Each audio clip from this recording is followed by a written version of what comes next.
Assalamualaikum warahmatullahi wabarakatuh. Perkenalkan, nama saya Novel Rizky Santoso dengan NRP 502621113. Saya dari kelas Empros TIE. Nah, pada kesempatan kali ini saya akan menjelaskan apa itu IT governance. Jadi yang mungkin diketahui orang-orang lebih umumnya yaitu corporate governance atau tata kelola sebuah perusahaan, yang dimana hal tersebut merupakan seperangkat tanggung jawab dan praktik yang digunakan oleh manajemen organisasi untuk memberikan arahan strategis guna memastikan bahwa tujuan dapat dicapai, resiko ditangani dengan benar, dan sumber daya organisasi digunakan dengan benar. Nah, itu merupakan definisi dari corporate governance. Bagaimana dengan IT governance? Nah, IT governance merupakan kerangka kerja formal yang menyediakan struktur bagi organisasi untuk memastikan bahwa investasi TI mendukung tujuan bisnis. Jadi, sebenarnya kurang lebih eh, hal tersebut itu merupakan hal yang sama, cuman ranahnya saja yang berbeda. Jika IT governance lebih mengarah ke sudut pandang IT, teknologi informasi, seperti itu.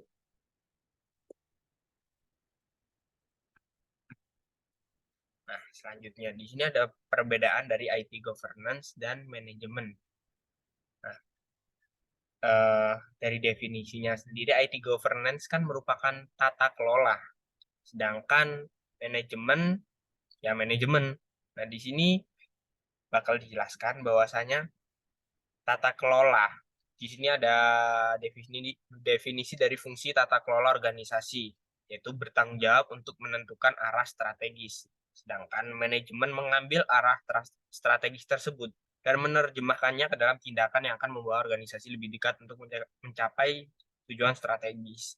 Nah, di sini juga ada quotes, governance is about leading and management is about doing. Dari sini saja dapat disimpulkan bahwasanya tata kelola atau IT governance ini lebih mengarah kepada tanggung jawab untuk menentukan arah strategis yang ingin dituju.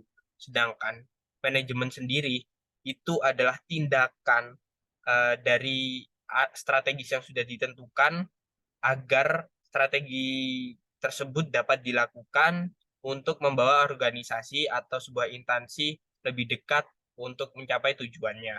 Seperti itu. Jadi bedanya hanya di doing untuk manajemen, yaitu melakukan strategis yang sudah ditentukan, sedangkan di governance sendiri itu adalah lebih ke planningnya, lebih ke tanggung jawab untuk menentukan planning dari kebutuhan instansi tersebut, seperti itu.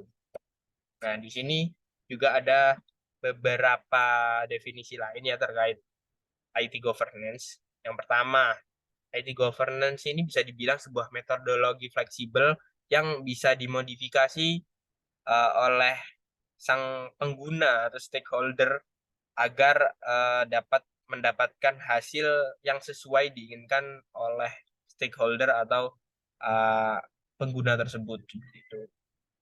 Nah, yang kedua juga bisa dibilang dalam konsep bisnis, IT governance ini adalah tentang mengelola kinerja untuk efisiensi, yang bisa dibilang bahwasanya IT governance ini terdiri dari satu atau beberapa proses yang memungkinkan bagi stafnya untuk mengelola resiko itu agar lebih baik dan bisa beroperasi dengan efisien demi kepentingan organisasi secara keseluruhan, seperti itu.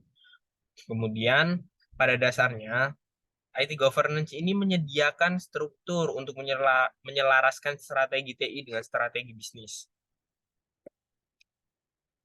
Nah, dengan mengikuti kerangka kerja formal, organisasi dapat menghasilkan output yang terukur untuk mencapai strategi dan tujuan mereka. Nah, kerangka kerja formal sendiri mempertimbangkan kepentingan pemangku kepentingan atau kita bisa sebut stakeholder, serta kebutuhan staf dan proses yang mereka ikuti. Dan kemudian tata kelola TI ini merupakan bagian integral dari tata kelola perusahaan secara menyeluruh.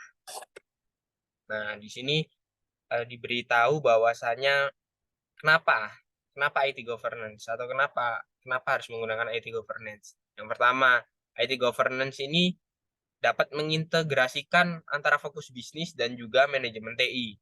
Dan yang kedua, tujuan dari governance Yang jelas adalah untuk memastikan sebuah nilai investasi TI dalam bisnis dan dapat mengurangi resiko yang terkait dengan proyek TI, yaitu lebih simpelnya adalah untuk meningkatkan atau sudah memastikan bahwasannya nilai investasi TI itu terjamin dalam sektor bisnis dan dapat mengurangi resiko seminim-minimnya terkait dengan proyek TI seperti itu.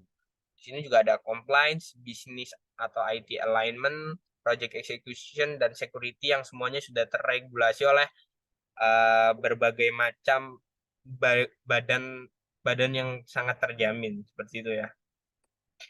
Nah, di sini juga ada beberapa alasannya cukup banyak ya, bisa dilihat. Kemudian lanjut ke IT governance desired outcomes. Nah, di sini memastikan nilai bisnis dihasilkan oleh informasi dan teknologi. Kemudian mengawasi kinerja manajer TI dan menilai resiko yang terkait dengan Departemen TI dan memitigasinya sesuai kebutuhan. Seperti itu.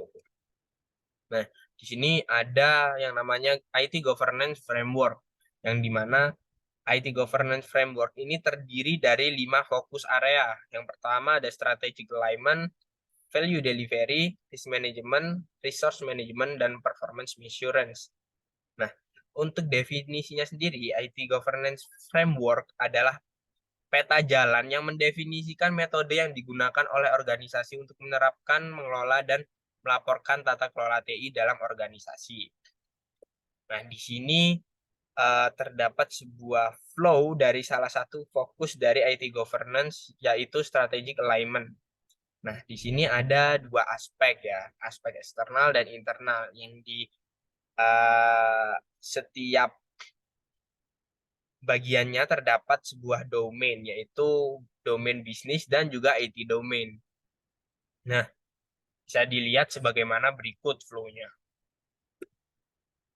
Nah, jika uh, flow dari strategi alignment sebagaimana seperti yang tadi, nah di sini ada juga sum model. Ya kurang lebih sama lah ya dari strategic alignment yang tadi, cuman ini lebih diperinci di dalam aspek eksternal di domain bisnis itu terdapat flow lagi di dalamnya, yang mana di dalam domain tersebut itu terdapat sebuah fokus yang saling berhubungan. Untuk yang eksternal di domain bisnis itu ada business scope, business governance, dan distinctive kompetensi.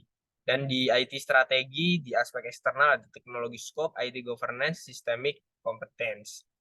Nah, untuk yang di aspek internal, di bagian bisnis, ada administratif infrastruktur, skills, dan proses.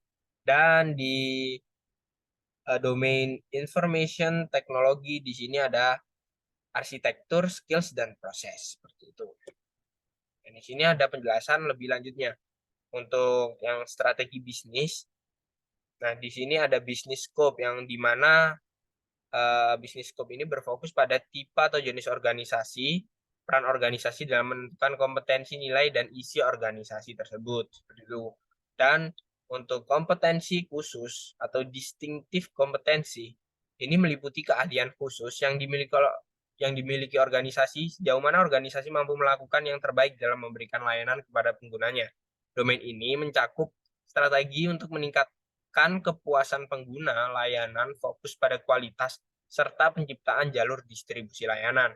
Dan yang ketiga yaitu business governance, mencakup hal yang berhubungan dengan tata kelola seperti membangun kerjasama dengan organisasi lain, dampak dari peraturan pemerintah, dan strategi outsourcing.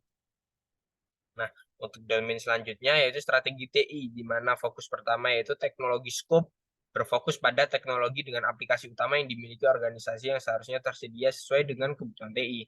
Dan yang kedua ada sistem kompetensi atau sistem kompetensis, terdiri dari organisasi, aksesibilitas, kehandalan, karakteristik, dan kekuatan terkait TI yang dimiliki organisasi.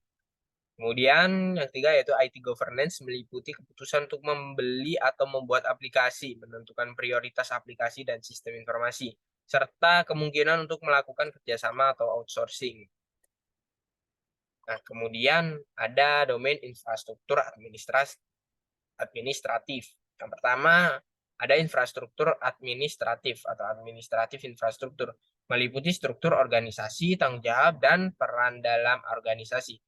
Yang kedua ada proses, meliputi aktivitas dalam organisasi yang dapat menentukan sejauh mana tingkat pekerjaan dapat diintegrasikan dengan TI. Perbaikan proses di dalam organisasi dapat bersumber dari TI atau dari proses baru yang dirancang untuk dapat diintegrasikan dengan TI yang semakin hari semakin berkembang luas. Dan yang ketiga ada skills, yaitu berfokus pada sumber daya manusia dalam organisasi, khususnya yang berkaitan dengan keahlian yang dimiliki tenaga kerja, pelatihan yang tersedia, pengalaman tenaga kerja, dan penciptaan budaya organisasi. Dan yang keempat ada infrastruktur teknologi informasi, yang mana fokus pertama yaitu infrastruktur teknologi informasi atau IT infrastruktur, meliputi perangkat keras, perangkat lunak, data, aplikasi, dan platform komunikasi yang digunakan organisasi untuk mencapai strategi bisnis dan strategi TI. Yang kedua ada proses, berfokus pada pengembangan praktek TI secara khusus dan bagaimana proses tersebut dapat selalu ditingkatkan. Komponen ini meliputi pengembangan aplikasi sistem informasi, manajemen sistem, dan pemeliharaan terhadap sistem yang ada. Dan yang ketiga yaitu skills, mencakup pengalaman, kompetensi, dan nilai yang dimiliki oleh pekerja di bidang TI. Nah, di sini juga ada IT Governance Framework, di mana tidak hanya satu saja ya yang bisa digunakan, karena IT Governance Framework ini banyak diminati oleh, bukan diminati lagi, banyak dibutuhkan ya oleh instansi-instansi tertentu yang mana hal itu bisa secara tidak langsung menciptakan sebuah framework seperti itu. Di sini ada banyak opsi framework yang digunakan dalam IT governance. Nah, di sini yang pertama ada COBIT ya. Nah, yang kedua juga ada AS8015. Ini yang diciptakan oleh Australia pada tahun 2005 seperti itu. Nah, kemudian ada ISO, ada ITIL, kemudian ada COSO, ada CMMI, ada FAIR, dan lain sebagainya. Itu. Kemudian ada COBIT in IT governance. Kita ambil di sini salah satu framework yang digunakan dalam IT governance. Nah, COBIT ini merupakan kerangka kerja IT yang memfasilitasi data tata kelola perusahaan dalam teknologi informasi. Di mana hal ini juga selaras dan berhubung dengan IT governance itu. Dan yang kedua, COBIT merupakan kerangka panduan tata kelola TI yang bisa digunakan untuk menjembatani gap antara kebutuhan dan bagaimana teknik pelaksanaan pemenuhan kebutuhan tersebut dalam suatu organisasi. Gitu. Nah, di sini juga dilihatkan evolusi dari COBIT framework ya yang digunakan pada IT governance. Nah, di sini COBIT dulunya dibuat di tahun 1996 sampai dengan versinya di tahun 2012 yang mana sudah update ke COBIT 5 dan saat ini COBIT sudah terupdate ya di tahun 2019 paling akhir, yang bisa dikatakan ini sudah versi terbaru dari COBIT saat ini seperti itu, dan di mana di dalamnya itu terdapat prinsipal governance system dan prinsipal governance framework.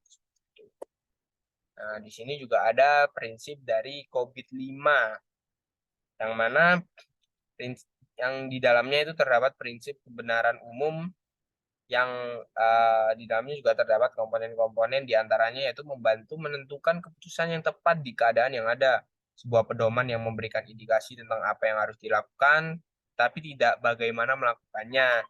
Nah, dapat kita ambil contohnya, semisal ada anggota tim yang memastikan mereka itu hadir ketika mereka merasa bertanggung jawab atas keberhasilan tim, seperti itu. Nah, kemudian ada kebijakan atau prosedur. Ini dapat diartikan secara khusus apa dari bagaimana tindakan atau perilaku tertentu. Nah, kita ambil contohnya, misal anggota tim yang datang terlambat lebih dari 3 kali, mereka akan menerima peringatan resmi dari sebuah instansi, seperti itu.